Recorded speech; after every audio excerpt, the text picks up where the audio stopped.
A graça e a paz a todos nós que estamos aqui nesta manhã, nessa classe de escola dominical, os irmãos que também estão nos acompanhando através das redes sociais da igreja. Seja um domingo abençoado na presença do nosso Deus e possamos estar sendo edificados pela sua palavra. Amém? Nós vamos dar continuidade ao tema que nós iniciamos no domingo passado, e é sobre a unidade da igreja, onde nós estamos falando a respeito de se construir a unidade na diversidade. E o texto bíblico que nós vamos usar é todo o capítulo de número 12 da primeira carta de Paulo aos Coríntios. E antes de fazermos a leitura da palavra de Deus, vamos estar orando. Senhor nosso Deus e nosso Pai, nós louvamos, glorificamos, exaltamos o Teu nome, ó Pai. Porque pela graça e pela misericórdia do Senhor, ó Pai, o Senhor nos concedeu mais um dia de vida, ó Pai. E nós podemos estar nesse domingo, Pai, na Tua casa, Senhor, louvando, glorificando o Teu nome, Pai. Também lendo a Tua palavra, Senhor, e buscando nela, Senhor, o alimento espiritual para as nossas vidas, ó Pai. Por isso nós te pedimos que o Senhor abra as nossas mentes, abra os nossos corações, para que possamos entender a Tua palavra, Pai. Nós pedimos e Te agradecemos em nome de Jesus. Amém. Amém. O texto que nós usamos no domingo passado também foi na carta de Paulo aos Coríntios, foi no capítulo, na primeira carta, no capítulo 3, do verso 1 a 9, onde nós falamos a respeito da unidade da igreja e as ameaças que existem a essa unidade na vida da igreja.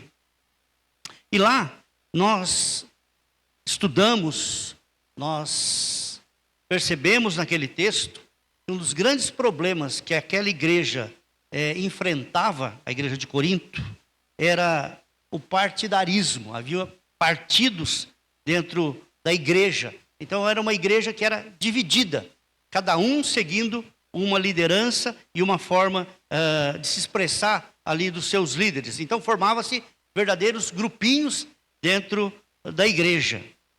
E uma das tendências que levava, uma das atitudes que levava aquela igreja a ser uma igreja que praticava o partidarismo, Paulo fala que aquela igreja era uma igreja imatura. Embora fossem crentes, mas aí eram ainda imaturos na palavra de Deus e no seu crescimento espiritual. Também era um povo, por sua própria característica, da sua forma de ser, povo grego, ele era um povo que gostava muito de debates. Então existiam grandes debates. E a Grécia foi um dos berços dos grandes filósofos. Então ali existia, bastante debate. E o povo grego, por natureza, ele é um povo que é movido por paixão. Se alguém acha que brasileiro é dramático, é porque não conhece o povo grego. É um povo dramático. Ele gosta de se expressar. Então Paulo via aquilo na igreja de Corinto. Um povo cristão, estava ali na fé, mas muito imaturo. Ficavam gastando muito tempo nos seus longos debates. E nascia na igreja, então, o partidarismo. Aí nós vimos o seguinte: os princípios para que se mantesse a unidade na igreja. A igreja que tinha tanta diversidade. Então eles tinham que entender que a obra era de Deus, não era dos homens. Assim como nós precisamos entender isso. Que a obra do reino, ela é a obra de Deus. Ela não é a nossa obra. E às vezes a gente trabalha na obra de Deus como se fosse a obra do homem.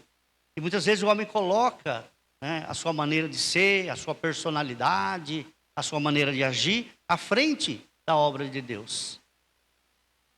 Mas a obra, ela é de Deus. E nós devemos tratá-la como sendo obra de Deus na vida da igreja. O segundo ponto que nós vimos é que nós somos cooperadores uns dos outros. Nós cooperamos uns com os outros. Nós não somos concorrentes. No reino de Deus não existe concorrente. Um não está concorrendo com o outro. Nós somos todos cooperadores no reino de Deus. E o terceiro ponto que nós vimos é que a obra de Deus não depende tão somente do que eu sou e do que eu tenho. Muitas vezes a gente fala assim, se não fosse eu nessa igreja, se não fosse eu fazer determinadas coisas. Não é obra do homem. A obra, ela é de Deus e ela tem que depender de Deus. É Deus quem conduz a sua igreja. É Deus que trabalha na vida da sua igreja. É Deus que levanta pessoas, vocaciona pessoas, dá dons, ministérios. Sempre parte de Deus. E nós muitas vezes nós colocamos o nosso eu na frente. Nós também vimos lá que o maior interessado na unidade da igreja é o próprio Senhor Jesus Cristo, que é o maior interessado na unidade da igreja. Também nós vimos que a nossa responsabilidade como cooperadores na edificação da igreja é defender a unidade do corpo. Nós precisamos defender essa unidade a todo custo. Nós não podemos estar semeando divisão, discórdia na vida da igreja. Mas nós devemos estar lutando para que haja a unidade da igreja. Embora nós sabemos que existe uma diversidade de personalidades, de maneira de agir, mas a gente precisa canalizar tudo isso para que o reino de Deus cresça. Extrair o melhor de cada um. Que cada um dê o melhor de si. Mas sempre buscando a unidade da igreja. Nós não podemos perder em mente que o maior interessado nessa unidade é o próprio Jesus Cristo. E como cristãos, como membros da igreja, nós devemos fazer de tudo para defender a unidade do corpo de Cristo. Somos responsáveis pela maneira como construímos a igreja de Deus. A igreja de Deus, ela está sempre em construção. O reino de Deus, ele vai se construindo. E nós, como operários do reino de Deus, devemos ter a nossa responsabilidade nessa grande construção que é a implantação do reino de Deus entre as pessoas. Hoje nós olhamos para a igreja como um todo e muitas vezes nós decepcionamos com a igreja. As pessoas aí fora têm olhado para a igreja e têm se decepcionado, porque a igreja não está sendo estabelecida na sociedade e trazendo mudanças estruturais. Ela começa lá com o ser humano, no coração do homem. Ele vai mudando a personalidade, vai mudando o caráter, vai mudando a moralidade, vai mudando a espiritualidade das pessoas e assim vai construindo uma outra sociedade. Mas muitas vezes as pessoas olham para a igreja e elas se escandalizam com aquilo que elas veem na igreja. Elas não olham a igreja como algo de bom que vai contribuir para a sua vida, para a espiritualidade da sua vida. Uma igreja que está pronta a trabalhar, a olhar, a cuidar, a orar, a resgatar, a restaurar a vida das pessoas. Mas nós vemos hoje uma igreja, a sociedade vê uma igreja como algo que é exploradora, que explora as pessoas, que explora a fé das pessoas. Nós vemos líderes que se levantam, que são verdadeiros ditadores da vida da igreja, que acham que são dono da igreja. Mas estão errados, porque a igreja é de Deus. É Ele que coloca, é Ele que vocaciona, é Ele que traz as pessoas com um grande objetivo na vida da igreja. Fazer com que a igreja se estabeleça na vida das pessoas. E o que as pessoas muitas vezes veem na igreja tem trazido muita decepção. Nós sabemos que hoje sai muito mais gente da igreja do que chega para a igreja. E as pessoas vêm e acabam se decepcionando. Porque aquilo que elas viveram na sociedade, parece que elas vão viver de novo na vida da igreja. Há muitas pessoas feridas na vida das igrejas de uma maneira geral. Nós vemos que as igrejas estão envolvidas em guerras, em disputas. Nós vamos lá para uma guerra que está bem presente hoje, né? Praticamente duas guerras são bem presentes. Lá no Oriente Médio, entre Israel e os palestinos, né? Servem ao mesmo Deus. Mas não são capazes de se amarem. Não são capazes de traduzir a fé em ações. Nós vamos lá para a guerra da Rússia e da Ucrânia, dois povos cristãos ortodoxos, da mesma igreja. Aí você vê lá o líder máximo da Igreja Ortodoxa Russa, ir lá e abençoar os armamentos que vão matar os irmãos ucranianos. Aí do outro lado, você pega lá o líder da igreja ucraniana, vai fazer a mesma coisa, abençoar o armamento, não vai abençoar as pessoas, mas vai abençoar o armamento que vai tirar a vida de outras pessoas. Em nome do cristianismo. As grandes guerras que existem no mundo, elas têm origem nas religiões. Lá no Oriente Médio é judaísmo contra o islamismo. Em outras partes do mundo também, as grandes guerras que houveram.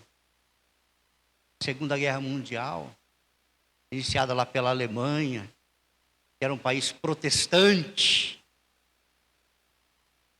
matou milhões de pessoas.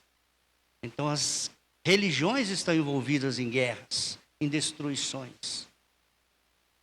Hoje nós vemos aí grandes impérios econômicos que se levantam, que se construíram em cima de grandes religiões. A intolerância religiosa presente na nossa sociedade. Então as pessoas de tudo isso têm feito o quê? Têm se decepcionado com as religiões. Isso se reproduz também muitas vezes nas pequenas igrejas. E a partir das pequenas igrejas que nós devemos construir a nossa unidade. Nós não podemos reproduzir o nosso modelo, a nossa personalidade nos outros. Porque Deus, quando nos fez, Ele nos fez diferentes. Um não é igual ao outro. E tem muita gente lutando para padronizar as pessoas. Na verdade, isso fere, porque Cristo nos fez diferentes. E é nessa diferença, nessa diversidade, que nós devemos encontrar a nossa unidade. Permaneço como eu sou, como Cristo me fez, com as minhas qualidades, mas também com os meus defeitos. Mas eu preciso olhar para o meu próximo, olhar para o meu irmão e saber também que Deus fez daquela forma. Com qualidades, mas também com os defeitos. E a gente precisa entender que a riqueza está exatamente nisso. Quando a gente consegue conviver com o diferente da gente. Sempre respeitando, principalmente, a maneira com que as pessoas pensam, são. E não querer que a pessoa seja igual a mim, pense igual a mim e ajam igual a mim. Então, a busca incessante dessa unidade na vida da igreja. Então, a nossa responsabilidade é defender essa unidade. Todos desempenhamos funções igualmente valiosas em benefício do reino. Todos nós, independente do dom, do ministério, da função que nós exercemos na igreja. Todas as funções na igreja, elas são valiosas. Quem acaba colocando escala somos nós, né? Essa é mais importante, essa não é. Não. Para Deus, todas têm importância iguais. Todas são valiosas porque todas elas são feitas em benefício do reino de Deus. Não importa o resultado da colheita. Todos nós estamos em pé de igualdade. Precisa ir lá aquelas pessoas que vão preparar o solo. Precisa das pessoas que vão semear. Precisam das pessoas que vão cuidar. E depois precisam dos irmãos que vão colher. E os irmãos que vão estocar aquela safra. Então todos têm a sua importância. O que prepara a terra não é mais importante do que aquele que colhe. O que semeou não é mais importante do que aquele que estocou. Todos são importantes no reino de Deus. E a maior evidência da diversidade na igreja são os dons espirituais, que é o texto que nós vamos ler nessa manhã. Então, convido os irmãos a abrirem as suas Bíblias na primeira carta de Paulo aos Coríntios, capítulo 12.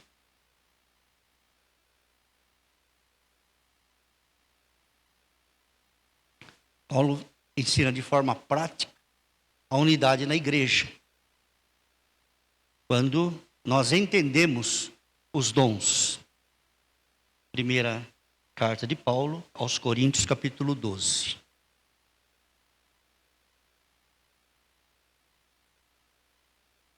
Paulo já começa dessa forma, escrevendo aos irmãos da igreja de Corinto. Acerca dos dons espirituais, não quero, irmãos, que sejais ignorantes.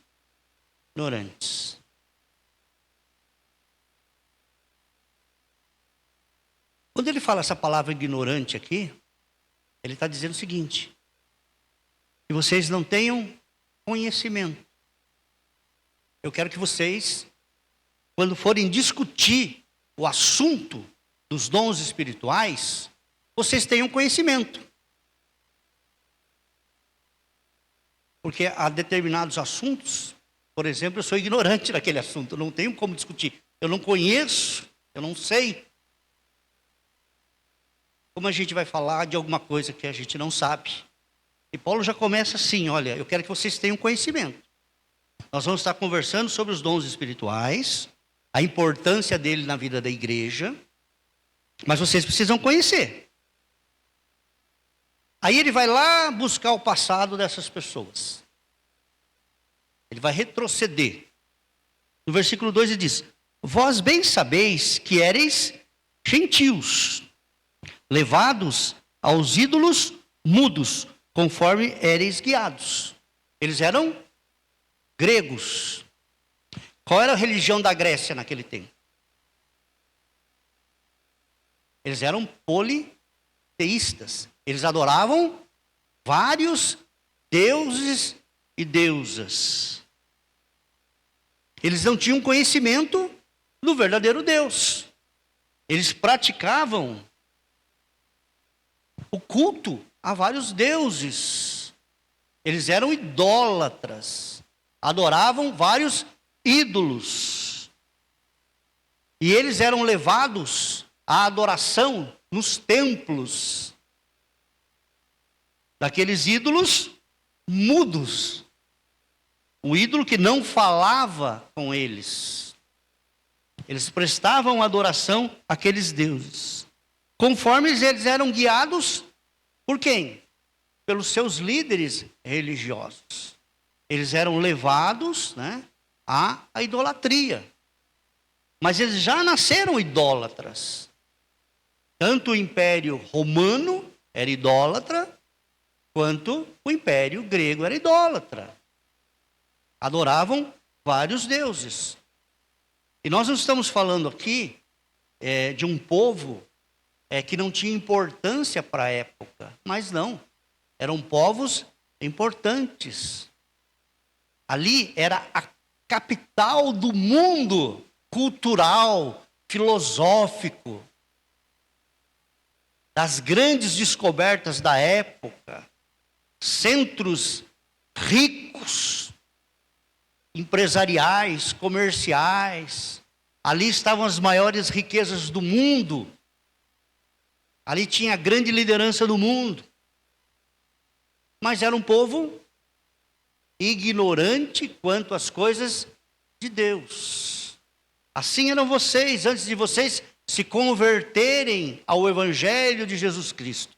Assim vocês eram antes que a graça de Deus tivesse alcançado a vida de vocês. É assim que vocês viviam, na plena idolatria, na adoração de falsos deuses. Aí no versículo 3 ele fala: portanto, vos quero fazer compreender que ninguém que fala pelo Espírito de Deus diz Jesus é anátema. Como é que você vai amaldiçoar se você fala pelo Espírito de Deus? Não, você vai abençoar. E você não vai, de maneira nenhuma, amaldiçoar. E ninguém pode dizer que Jesus é o Senhor, senão pelo mesmo Espírito. Então, quando nós louvamos, glorificamos, exaltamos, testemunhamos ao nosso Deus, nós somos movidos pelo Espírito de Deus que nos leva a fazer essas afirmações. É o Espírito Santo de Deus que nos leva a viver uma vida cristã autêntica. A grande diferença é a presença do Espírito Santo nas nossas vidas. O Espírito Santo não nos leva a fazer coisas erradas. O Espírito Santo não nos leva à idolatria. O Espírito Santo não nos leva ao falso evangelho, mas o Espírito Santo nos leva ao verdadeiro evangelho de Jesus Cristo. Aí ele vai trabalhar exatamente com os dons. Ele vai falar para uma igreja conturbada, uma igreja dividida, uma igreja esfacelada, uma igreja imatura, que passava por grandes problemas, por grandes dificuldades, e tinha aí em frente um grande desafio, que era construir, ou reconstruir, ou reorganizar aquela igreja a partir da prática dos dons espirituais e dos ministérios da vida da igreja. Ele diz assim, ora, há diversidade de dons. Olha, tem uma diversidade de dons. Há muitos dons, mas o Espírito é o mesmo. Não há uma diversidade de espíritos. Há apenas um Espírito. O que são diversos são os dons, são os ministérios na vida da igreja. Se há diversidade de ministérios, mas o Senhor, Ele é o mesmo. Então na igreja existe a diversidade de dons, e esses dons levam as pessoas a exercerem os seus ministérios na vida da igreja. Mas sempre lembrando que, embora haja diversidade de dons, embora haja diversidade de ministério, o Espírito é o mesmo e o Senhor é o mesmo. Ele é o Senhor da igreja. E há diversidade de operações. O Espírito, ele opera na vida da igreja de diversas maneiras. E hoje, muitas vezes, nós vemos o quê? Que essas operações, elas são padronizadas. Mas nós não podemos encaixotar o Espírito Santo de Deus. Nós não podemos padronizar o Espírito Santo de Deus. Porque ele age conforme as necessidades espirituais da igreja. Ele conhece quais são as necessidades de cada igreja. Aquilo que a igreja necessita. E a partir dessa necessidade, ele concede dons à igreja. Para suprir o quê? As necessidades daquela igreja. Então, ele vai operar no meio daquela igreja. E é o mesmo Deus que opera em tudo e em todos. Ele não opera em mim somente. Ele não opera em determinadas pessoas. Ele opera em tudo e em todos. Todos nós somos instrumentos de Deus para a construção do seu reino. Não existe pessoa melhor do que a outra. Por isso que não existe uma escala de dons, né? Uma hierarquia de dons. Esse dom é mais importante, está lá no topo da pirâmide, aí ele vai descendo até a base, onde está o menos importante. Não, todos são importantes na vida da igreja. E ele vai operar segundo as necessidades daquela igreja. O Espírito Santo conhece as deficiências, conhece as dificuldades, conhece as limitações, e ele vai conceder dons conforme a necessidade daquela igreja. Mas a manifestação do Espírito é dada a cada um. Percebe a individualidade? Ele não diz no texto que a manifestação do Espírito é dada a todos, mas a cada um, conforme, para que seja, para o que for útil.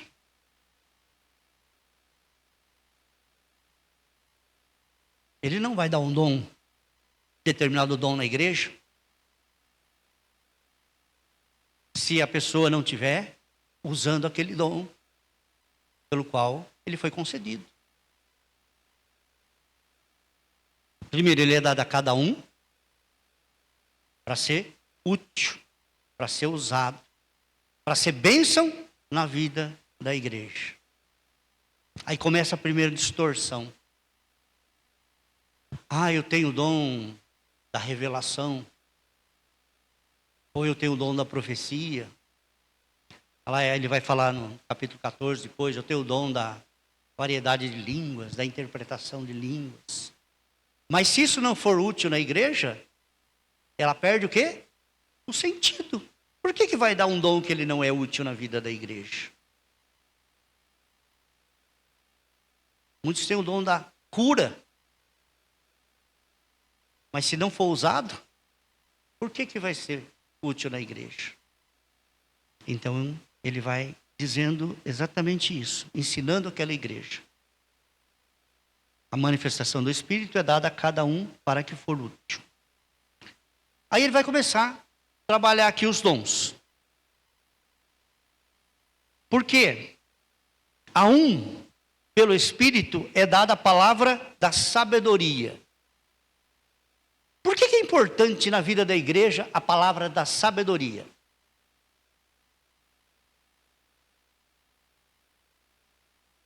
Por que será que ela é importante na vida da igreja?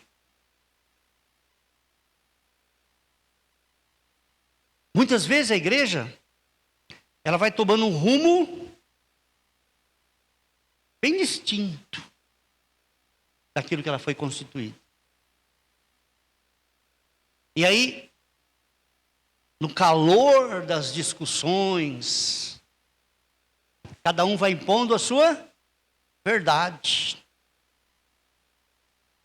E é interessante, né? Quando o coração se inflama, a gente acaba ficando cego.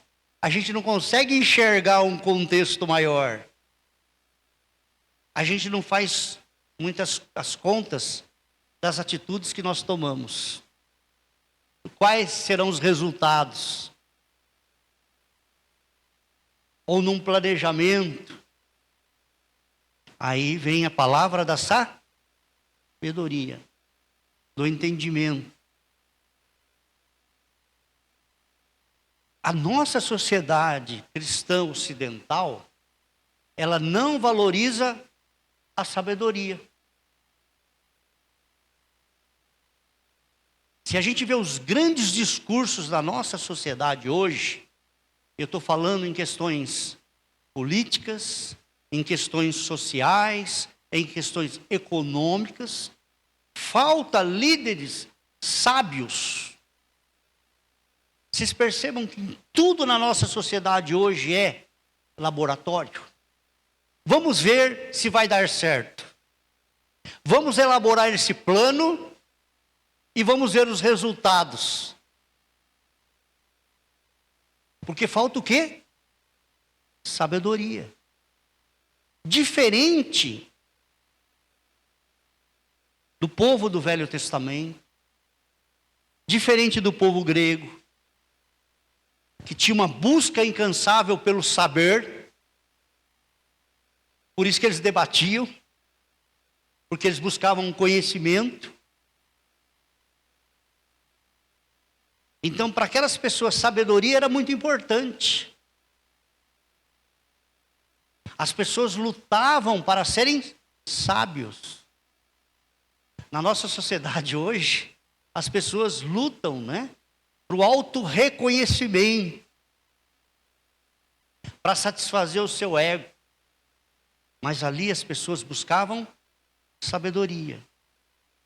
Então, numa comunidade de pessoas diversas, diferentes, para se construir essa unidade, precisava haver pessoas sábias. Precisava de sabedoria. Então, o Espírito Santo vinha com o dom de sabedoria. E hoje, o que a gente vê na igreja hoje? Muita gente buscando dons. Mas quais são os dons que as pessoas buscam hoje?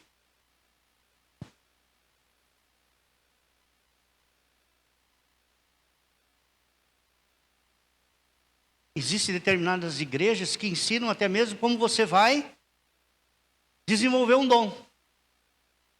Tem muita igreja que ensina a pessoa a falar em línguas. Tem muita igreja que ensina as pessoas a terem revelação, a profetizarem.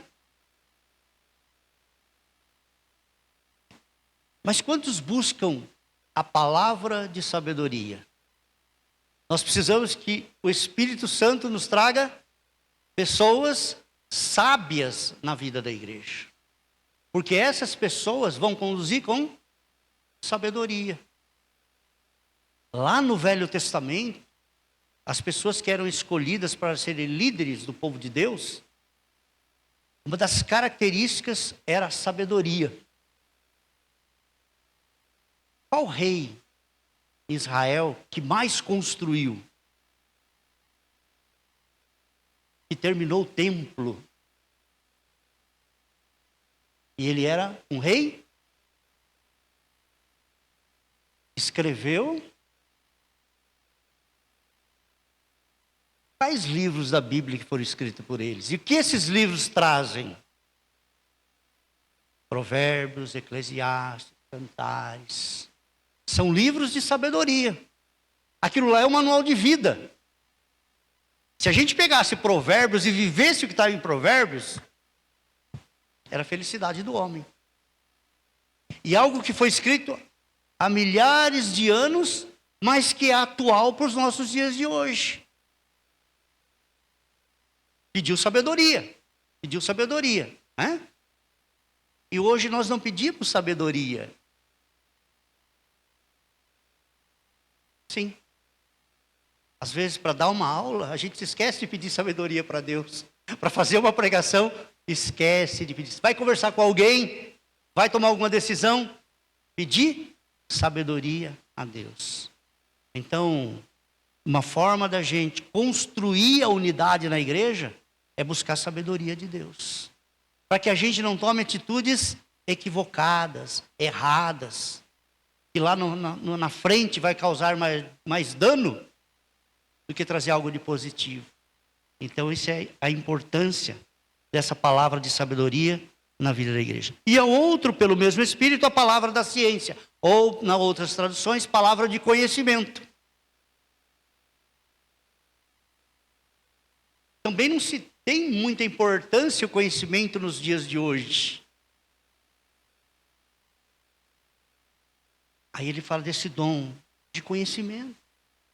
Deus derramando na vida de irmãos e irmãs o conhecimento, para que eles revelem esse tipo de conhecimento, para que eles repartam esse tipo de conhecimento com os demais, para que a gente possa entender. Quantas vezes não acontece isso? Você lê um texto, você passa a vida inteira lendo um texto, e você lê, de repente você ouve uma pregação daquele texto, seus olhos se abrem. Nossa, eu li tantas vezes esse texto, eu nunca me imaginei o texto dessa forma. Mas o texto vem e fala com o seu coração. Por quê? Aquela pessoa que estava ministrando, ela tinha o espírito de sabedoria, tinha o dom do conhecimento, tinha o dom da ciência. E ele conseguiu extrair realmente aquilo que o texto queria passar para as pessoas. E a outros, pelo mesmo espírito, a fé. E a fé é algo de extrema importância para as nossas vidas. Nós somos movidos pela fé. O combustível do cristão é a fé. E nós precisamos buscar incessantemente essa fé. É crer que realmente Deus faz as coisas na vida da igreja. E um dom necessário, extremamente necessário, na unidade da igreja é a fé. Irmãos que exerçam a fé. É tão forte isso, que diz lá nas Escrituras: sem fé é impossível agradar a Deus. Então a fé é importante na vida da igreja. Há outro, pelo mesmo Espírito, dons de curar. Vocês percebem que está no plural? Não é dom de curar, é dons de curar. Porque assim como existe diversas enfermidades, também há dons de curar essas enfermidades. Porque hoje nós vivemos numa sociedade doente. A nossa sociedade é uma sociedade doente. Há doenças físicas, há doenças emocionais, psicológicas, emocionais, e há doenças espirituais. E todas essas doenças precisam do quê? De cura. Especificamente para cada uma delas. Por isso que ele diz dons de curar. E nós devemos buscar. Por quê? Porque no meio da igreja, no nosso meio, nós somos assim. Alguns momentos da vida em que a gente tem enfermidades físicas. Tem momentos das nossas vidas que nós temos enfermidades emocionais, psicológicas. Tem momento da nossa vida que a gente também é atingido por doenças espirituais. A doença física, espiritual, emocional, ela não acontece só na casa do vizinho. Ela acontece na nossa casa também. Lá fora tem, mas aqui dentro também tem. E por isso que nós precisamos dos dons de cura na vida da igreja. Uma igreja que restaura.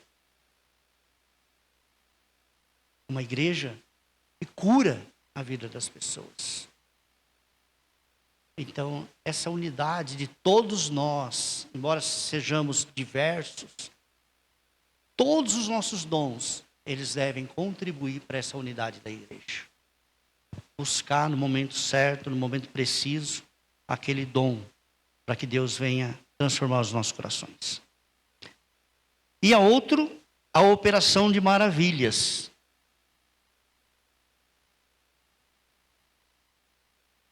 São os dons extraordinários. O dom que foge da lógica.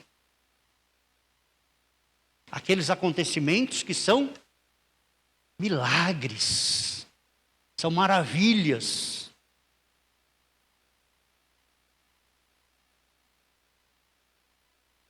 A profecia. Profeta não é só aquele que adivinha o futuro. Profeta é aquele que fala em nome de Deus. E nós precisamos de mais gente na igreja que fala em nome de Deus do que em nome dele próprio. Nós precisamos de mensagens, pregações, aulas de escola dominical que nasçam no coração de Deus. Nem sempre que nasça no coração do homem. Sabe por quê? Enganoso é o coração do homem. Quando a gente constrói uma palavra, uma mensagem, um ensino baseado nas nossas emoções, na nossa maneira de enxergar a vida, tem muito a ver com o momento que eu estou vivendo.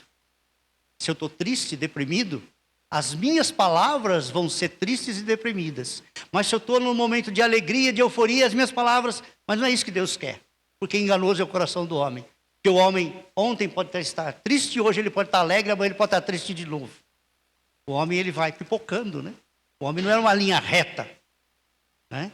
Tem dia que você está lá, pode parecer uma legião de demônio que você expulsa. Tem dia lá que você fala, mas será que eu sou crente mesmo? O homem é assim, altos e baixos.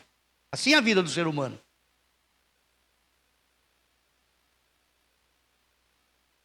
Então nós precisamos de profetas, aquele que fala em nome de Deus, aquele que traz a mensagem do coração de Deus ao nosso coração. Quantas vezes você... Hoje, no cântico eu cuido de ti, né? De manhã eu estava com uma certa preocupação, aí a Aninha tocou aquele cântico. A gente fala, como a gente deixa de confiar em Deus, né?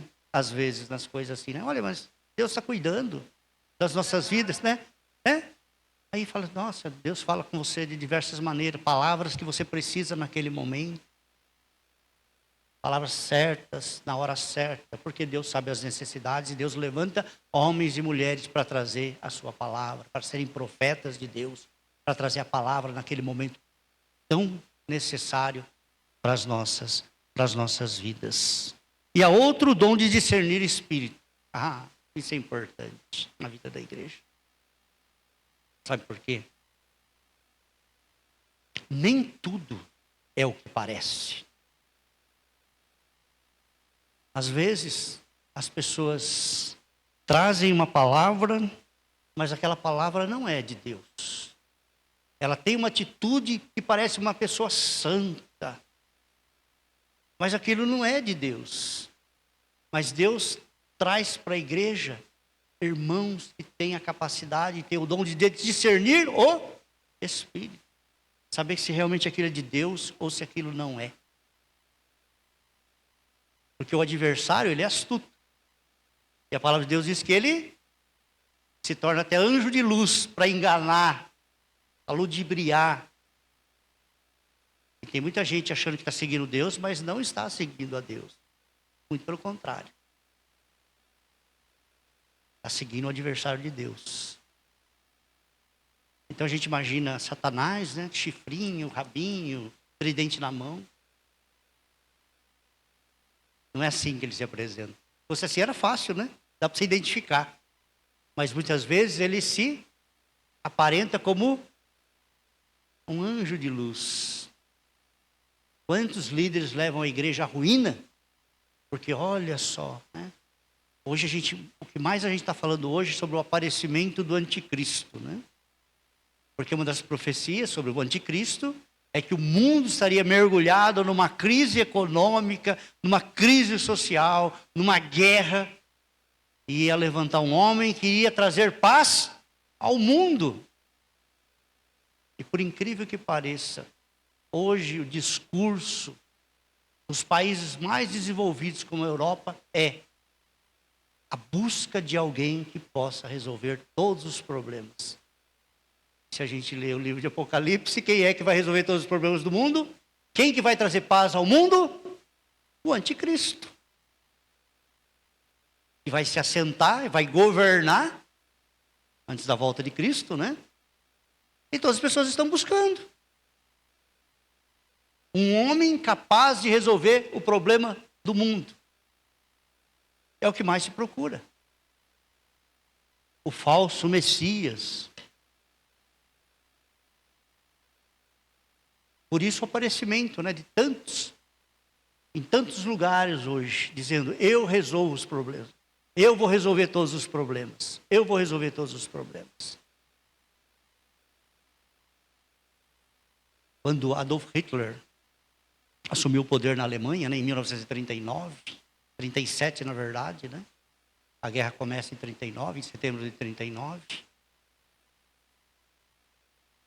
Todo mundo viu em Hitler o líder que ia restaurar a dignidade da Alemanha. Então ele era aplaudido nas ruas. As pessoas tinham ele como um Deus. Até a igreja apoiou. Alguns cristãos não. Alguns cristãos não. Dietrich Bonhoeffer morreu porque denunciou. Teve discernimento de espírito. Falou, é a ruína da Alemanha. Eu quando fui em Berlim, eu fui num campo de concentração, assim, uma cidadezinha do lado chamada Oranienburg, é um campo que se chama Sachsenhausen, se alguém procurar na internet. E lá, naquele campo de concentração, morreram muitos pastores, crentes em Cristo Jesus. Sabe por quê? Porque eles denunciaram o regime nazista. Foram profetas. Tiveram discernimento de espírito. E aí foram jogados naquelas prisões e ali morreram. Porque perceberam que aquilo não era de Deus.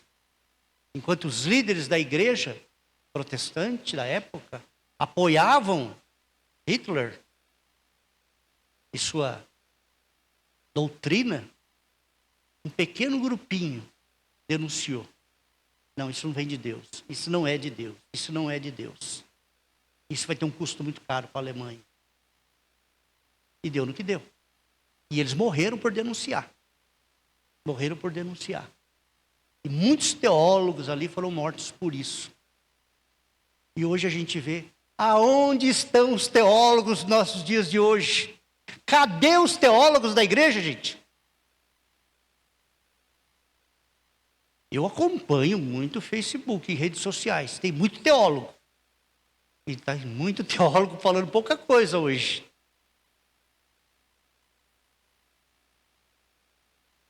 Cadê os teólogos? Cadê os homens de Deus denunciando o momento que nós estamos vivendo? Nós estamos vivendo o relativismo da nossa fé. A nossa fé hoje ela é uma moeda mercantil. As igrejas se transformaram num grande supermercado, onde você entra e você escolhe qual o produto que você quer. Cadê os teólogos de plantão? Porque se ninguém se levantar, muitas igrejas estão se esfacelando. Muitas igrejas estão em crises. Há rupturas, há cisões no mundo evangélico, no mundo protestante. Mas por quê? Falta o dom de discernimento de espírito. E dizer, não, isso aí está errado. Isso não é de Deus. Isso é do coração do homem. Isso vai trazer sérias consequências no futuro da igreja. Então a gente tem que buscar incansavelmente esse dom na vida da igreja. Para que lá na frente a gente olhe para trás e fale, nossa, como é que nós não vimos? Como é que nós não percebemos? Como que nós deixamos isso acontecer? Domingo. Muitas igrejas hoje estão com as suas portas fechadas. Não tem mais escola dominical. Ah, não. Domingo é dia de descanso. Domingo é dia de lazer. Olha, culto somente às 18 horas. E dá tempo de você passar o dia todo se divertindo. Dá tempo de você ir na igreja. E o culto não pode passar de 1 hora. Porque dá tempo da gente aproveitar o final de noite ainda. Então tem muita igreja que tem apenas um culto aos domingos.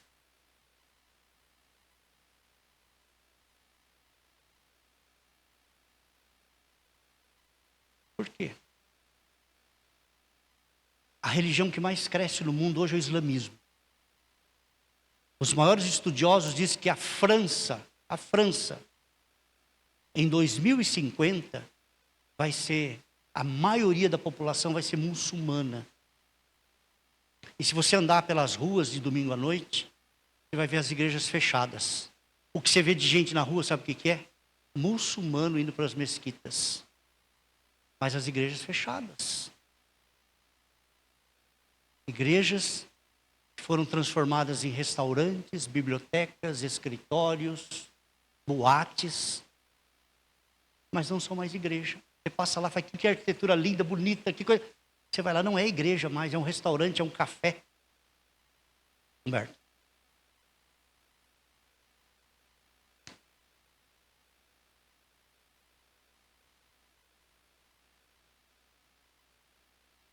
Sendo vendidos.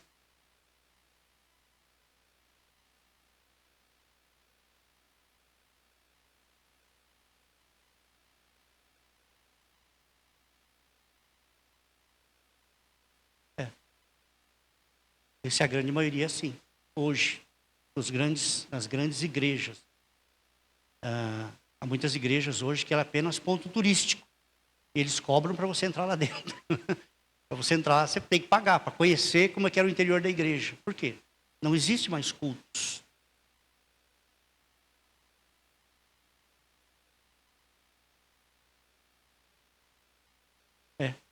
E hoje muitas igrejas estão sendo vendidas, os templos estão sendo vendidos. Não é distante, não está diferente da gente não, viu? Se você andar pelas ruas de capitais como São Paulo, você vai ver muita igreja vazia. Por quê? O relativismo foi entrando, o mundanismo foi entrando, e as pessoas não tinham discernimento de espírito. Próxima lição, acho que é a dona Dilma, né? Próximo domingo, não vi certinho, mas ela vai continuar no mesmo texto. É outra lição, mas o mesmo texto sobre a unidade da igreja. A gente vai poder discutir mais essas coisas, né? O tempo da gente não é muito grande para a gente estar discutindo todos os dons que a gente gostaria. Mas nas próximas lições nós teremos também aí alguns dons. Amém?